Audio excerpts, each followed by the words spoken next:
Alright, let's get angry, let's get controversial, and let's have some goddamn fun, shall we? I'm John Rantham with my 15 least favorite wrestlers of 2021 list, with some honorable mentions, of course. Let me know your choices in the comments, please. A top 5, a top 10, whatever you want to choose. Hell, dive into somebody else's mind and change around their mind Inception style, so they cannot like what you don't like. No, I don't know what I'm on about, but after talking about some of the stuff that I really like, as far as, some of my favorite wrestlers, some wrestlers I really want to see do great things in 2022, I need to talk about the wrestlers I don't care for. Now, while I recognize that all these wrestlers are infinitely tougher than I'll ever be for getting in the ring, taking these bumps, and suffering these injuries and stuff like that, seriously, wrestling is a tough goddamn business. It's not for everybody, and there are some people that are just so goddamn tough. But as far as this list goes, there are just some wrestlers I don't care for. Now, I'm assuming that I will probably make some people angry, and them's the breaks, because these are my opinions. I'm real, I'm honest, hence the title of the show, Real Honesty with John Ritland. But I just wanted to do this list because I need to tear into some of these people, and these honorable mentions are Dominic Mysterio. I just don't find him interesting. Yoshihashi, same thing. Joey Janela, though I do recognize what he did for Nick Wayne, praising him on a recent Defy show. That's fine. And it was a fine match, but I still don't really care for Joey Janela as a wrestler. He's not a bad guy, just don't care for him as a wrestler. Jackson Riker, Nia Jax, Nick fucking Gage. I know people like him. That's just too bad because I don't. Karrion Kross, Shawn Spears, Eva Marie, and Luther. So with that out of the way, let's talk about number 15, Charlotte Flair. Now, while Charlotte Flair has been a part of some pretty damn good matches this year, I'm fucking sick of her. I don't want to see her anymore.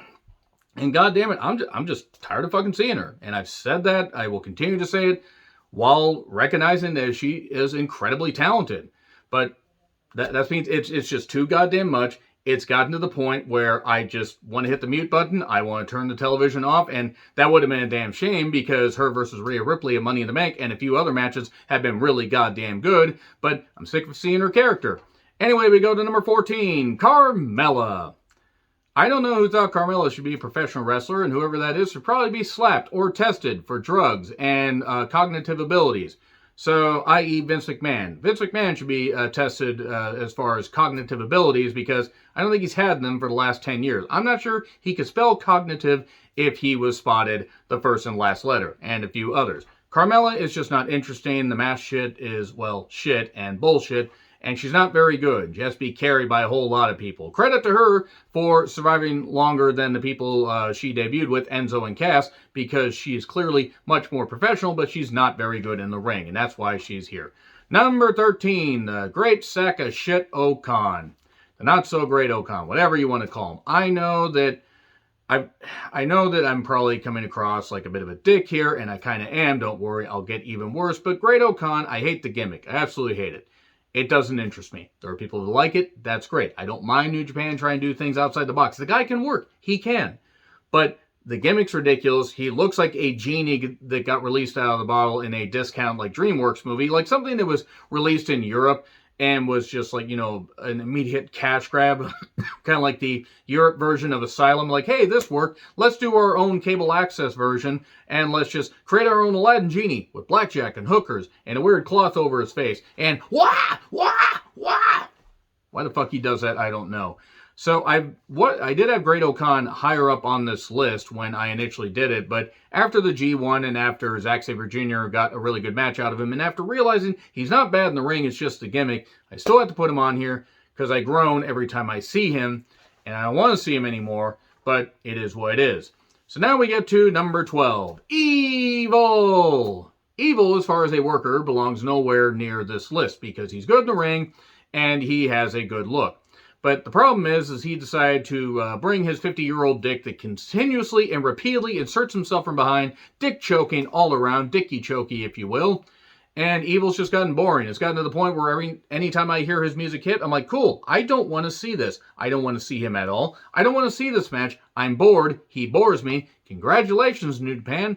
New Japan, you've managed to make me hate goddamn Evil. I can't fucking believe it. I can't believe that I can't stand watching Evil matches. It's the same repetitive bullshit, and it's gotten to the point where it's bad. It's bad. You know it. Shum on. But anyway, Evil, yeah, it's just not good. It's not good programming, and whether he's good in the ring or not, it's gotten to the point where it's like there's everybody that has a formula. Every wrestler has a formula. This is really fucking bad. Number 11, Ichimanjiro, who I'm sure is nice. I'm sure he's a lovely individual. This is about the wrestler. I will get more into how there are people that I don't like as people a little bit later on in this list. Ichimanjiro annoys the piss out of me. I can't fucking stand the jacket time thing, and I know there are people that like the fun, and they think I hate fun. I love fun. What about my wrestling opinions doesn't scream fun? You shut up. I will be as less fun and as little into fun as I want to be. Actually, I do like fun. I just don't like Jiro, and I don't think Jiro's very entertaining. I think the jacket stuff is stupid. That being said, there are people that like him. I think it's annoying, and he's dragging down Kushida, and it's not even... whatever.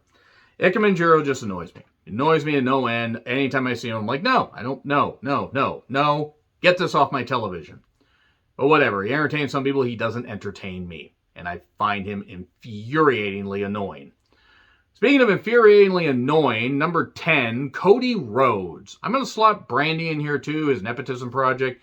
Brandy does not deserve to be on television as far as wrestling goes because she wouldn't be there if it wasn't for Cody, and I'd say the same thing if you gender swapped him.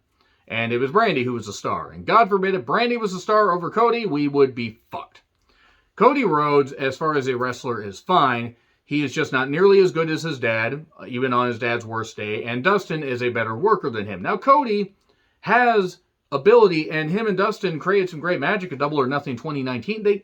He's a good wrestler. But the problem is he'll do something, he'll go away, he'll do something, he'll go away. And it's gotten to the point where everybody's booing him because they're fucking tired of him. They're tired of him for a variety of reasons.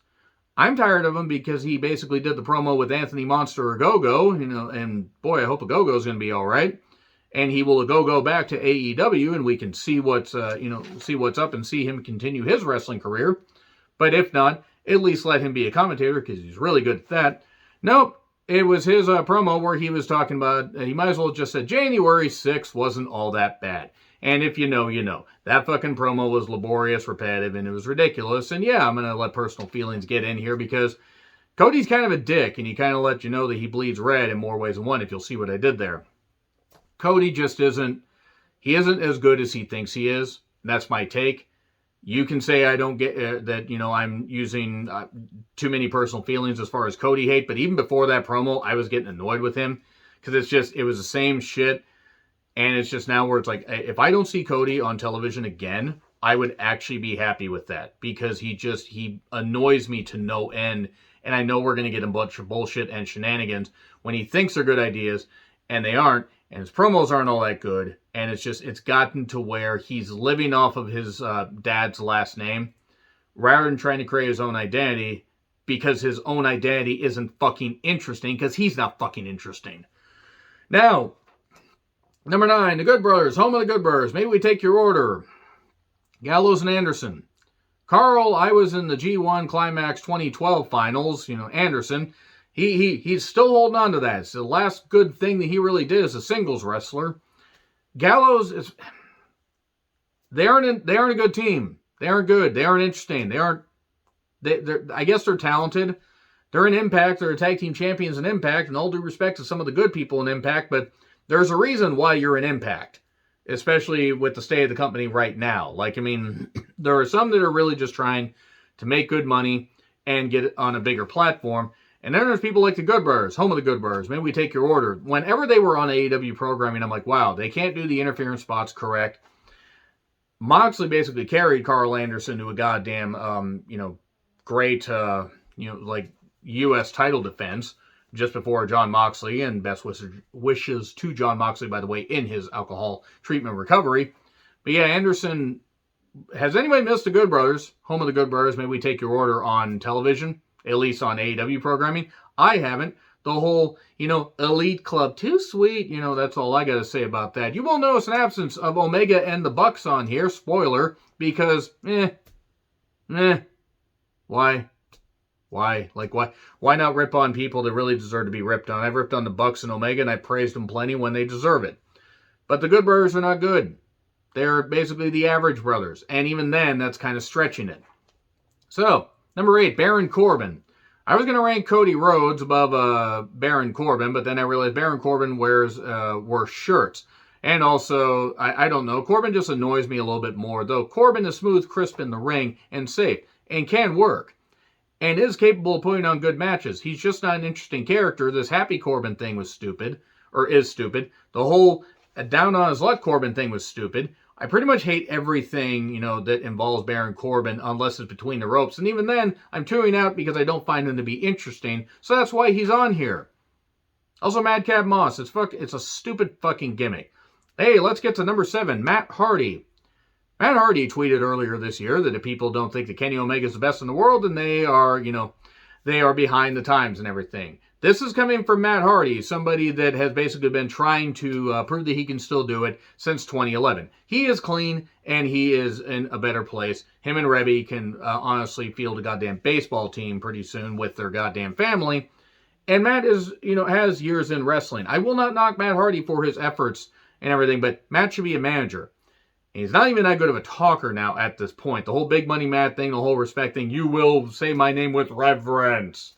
How about I just say your name 3 times, and maybe it's like Beetlejuice, and you just go into the background, and you don't fucking show up again.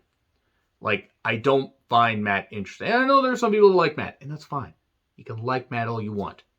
Any of these people that I don't like, you can like them all you want. You can tell me I'm an idiot in the comments. Some people have, because they don't like hearing criticism, especially when it comes to AEW talents. Newsflash, AEW, WWE, New Japan, NWA, any indie companies, whatever. I don't care what company they work for, if they work multiple companies. If they're great, I'm going to praise them. If they're shit, I'm going to fucking lambaste them because I'm a wrestling fan. That's what I do. I don't have a big platform. I'm not any kind of journalist or any kind of person with a position of power. I'm just a wrestling fan talking about, the people I love and can't stand, like Matt Hardy, who this Hardy family orifice thing might be one of the worst things going. One of the worst things going. And that's not even because of the talent. It's just Matt has a collection of people. It's worse than Paul Jones's army and Jim Crockett Promotions. And if you know, you know. Matt just, it's not good. It's not good television. Matt has not provided good television for a while. It makes it where it's like if he's on Dark Elevation or Dark, I'm like, oh, a Matt Hardy match in 2021. That's what I want to fucking see. There's 6 more that were worse. Jake Hager. Bland, boring, uninteresting with a stupid twat wife that doesn't deserve to be on television. But let's just take the stupid twat real doll wife out of there. I don't care if that's offensive. They're both, they're both heavy on the January 6th was all right side, so they can all piss off. Jake Hager is bland and uninteresting and has not really evolved his game since leaving WWE. Sure, he's beaten up people in MMA and Bellator, whatever. Nothing against Bellator. I just don't find him interesting. I don't think that he really has been a benefit to AEW, and it's like, name the last good thing that Jake Hager's done. Name the first good thing that Jake Hager has done in AEW. I'm not even saying he's done anything bad. He just hasn't done anything interesting, so that's why he's on here. And we go number 5, Chris Jericho. Can Fozzy please get a hit record, or can Chris Jericho just get to the point where he realizes he hasn't had it for a number of years, and he's been living off of his reputation and all the bullshit and everything, and all his ideas are pretty much fucking bullshit now. The Orange Cassidy feud last year was crap. All the stuff he's been doing this year, the Inner Circle should have broken up months ago. And now it's just gotten to the point where Sammy, Santana, and Ortiz need to break out on their own. They want to leave Hager and Jericho as the Insurrection Gods, the January 6th tag team, if you will, and continue to, be a tag team that would just plague the tag division. Fine, be that, but just don't drag 3 other people down that are really, really good. Jericho is not beneficial to AEW anymore. Oh, sure, they sing along with his theme. Okay, great. Jim Jones had a bunch of people that followed him or whatever, and then they drank the Kool-Aid and we saw what happened. And actually, hate to say it, that sounds more positive than, listening to a Chris Jericho promo or watching a Chris Jericho match. Hey, keep looking up at the sky, Chris. Maybe we'll get it that you were trying to praise Eddie and everything. We get it. You liked Eddie. You can stop looking up at the sky now. You can stop looking up at the lights. Seriously, actually, he should be looking up at the lights. He shouldn't be winning any goddamn matches. He should be putting people over and realizing his commentary fucking sucks, and he ain't fucking good in the ring anymore. And also his wife and mother-in-law were part of the January 6th insurrection attempts. He has not addressed that, and Chris Jericho deserves to be mocked endlessly, repeatedly, until, well, hopefully maybe he drinks a little bit too much of the bubbly and just forgets that he's part of AEW and we never see him on any wrestling program again. I understand the Father Time is undefeated, but seriously, there are some people that are around the same age as him that are in way better shape because they take care of themselves, and he is just living the midlife crisis that is dragging a lot of people down, and it sucks.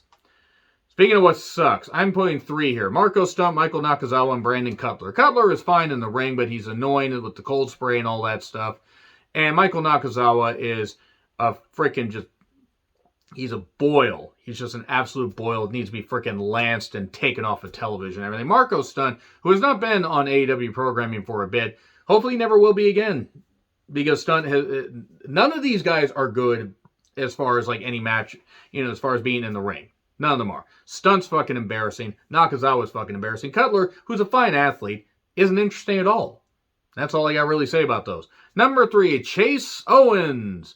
When you are the least interesting member of Bullet Club, when you have Yujiro Takahashi in there, who's actually fine, but as far as a wrestler, he's just bland. When you are the least interesting member of Bullet Club, and you make Jay White seem like a dynamic personality that I'd rather watch him stall for 10 minutes than watch you wrestle, that's saying something. And Jay White is a fine wrestler. I just don't think that he's as great as everybody else says. But this isn't about Jay White. This is about Chase Owens. Chase, I'll pretend you said 18 instead of 16 Owens. And if you know, you know. Also, even if he wasn't that, he's just not that interesting. He's bland. He's boring. He's worse than white bread, because white bread at least gives you sustenance. No Chase Owens match has ever given anybody sustenance. He had a couple matches with Toru Yano that actually made me wish that the goddamn power would have been shut off and I didn't have to see the rest of the goddamn thing because it was fucking atrocious. And they're going with Chase Owens as far as, some guy to bring in American fans. Goddamn, they really are desperate. I think Gato's lost his goddamn mind. Number 2, Taryn Terrell. Not to mention the fact that years ago she ruined Drew McIntyre's push by hitting him and doing all that stuff because she's a goddamn stupid twat. Then she got into, TNA, back when it was TNA, and did, series matches with Gail Kim, got pregnant. Good for her. Hopefully the kid's healthy and smarter than she is. But now she's in the NWA. When she showed up in the NWA, I'm like, wow, they will really take anybody. And that was proof when they brought Velvet Sky in there, who I wonder who she's going to hop on next to keep a job like she did with Sabin and Bully and various others. Moving on from that, Taryn Terrell is an atrocity to professional wrestling. She's a screeching goddamn banshee, which is unfair because you can make banshees interesting. You can't make Taryn Terrell interesting. And I do not understand why anybody thinks it is a good idea to bring her on there. She looks confused every time she's out there. She was never that good in the ring anyway, but she had something, and with the right people, you could get a good match out of her, and she certainly did step it up and had that, again, the series of matches with Gail Kim, which were approaching almost 10 years ago. But she was on, I haven't watched NWA programming steadily since the 14th of September. Partly because of her, partly because of others. Like Tyrus, number 1. They thought that making Tyrus a goddamn champion of any kind on their program was a good idea. If he was in... This isn't an ageist thing. I don't give a good guy. I don't care if Taryn Terrell looks like a burnt piece of beef jerky or whatever that never deserved to be in wrestling after she nearly ruined Drew McIntyre's career because she's a stupid twat and screeches like a goddamn... I don't care if she was like, near 50. I actually have no idea what she is. I mean, it's like, I don't really fucking care. Tyrus is 47, 48. And Tyrus, by the way, if you take all the stuff, personal stuff, all the stuff with Fox News and that kind of crap, and you put it over there. Just put it over there for a minute. Man's 48 years old, can't fucking move. He did a splash off the ropes that was so embarrassing. It was like literally like watching a couch tip over the steps, but then the couch tried to catch its legs on the steps, and then it just kind of tumbled a little bit, and then it landed not even in the right spot or whatever, and now you realize, shit, we got to move this goddamn couch. We got to try and, make something out of this, because we thought we could throw this couch over there, and nope, the couch just decided to fall down. And that couch is more beneficial than Tyrus is to professional wrestling in 2021. He, as of this recording, is the TV champion. Now, I know that NWA has a pay-per-view coming up here in a few days, which I may watch, I may not watch, I don't fucking know. The instant Tyrus was on television, I was like, okay, maybe he'll just be there for a little bit. They're trying to bring in star power. He hadn't been wrestling steadily for a number of years. He appeared in Impact Wrestling for a bit. Wasn't all that great. And now, what good stuff has he done? Austin Idol's a goddamn atrocity. An old man yelling at clouds and everything. And for all the, great things that he did when he was in Memphis wrestling in various territories, now he honestly is just wrecking any promo that he's part of because he just sounds like an old man screeching. Tyrus has done nothing. If he had gotten in better shape and at least tried, it would have been fine. He's stumbling around like a goddamn drunk on a Saturday night at a freaking tavern. He doesn't look like he understands anything that's going on. And yeah, if we bring the personal stuff back in, he's a goddamn piece of shit that probably hit a goddamn sexual assault. And also, is a goddamn right-wing crackpot that, quite frankly, the fact that he thinks that, he's a benefit to wrestling is fucking atrocious. And Billy Corgan, let's be honest, Billy Corgan, if you read up on him, great lead singer of the Smashing Pumpkins, not exactly the biggest brainiac in the fucking world. Billy Corgan probably thinks it's a great idea to have a guy like this on your roster. Well, it's not. And the NWA, as I have noticed, has less and less people watching it. And I don't wish for anything bad to happen, but Tyrus being on their program at all is ridiculous. Same with Taryn Terrell, and that's why both of them are number 1 and number 2. Fitting, because I would rather go number 1 and number 2 in the goddamn open, in public, and embarrass myself than watch either of those two fucking wrestle. So I may not bother watching the goddamn pay-per-view because they don't fucking deserve any goddamn attention besides what fans like me give, because they're fucking embarrassing to professional wrestling. Anyway, let me know your thoughts in the comments. Like, share, subscribe, Twitter handle in the description. I'm John Retlin. I'll see you soon.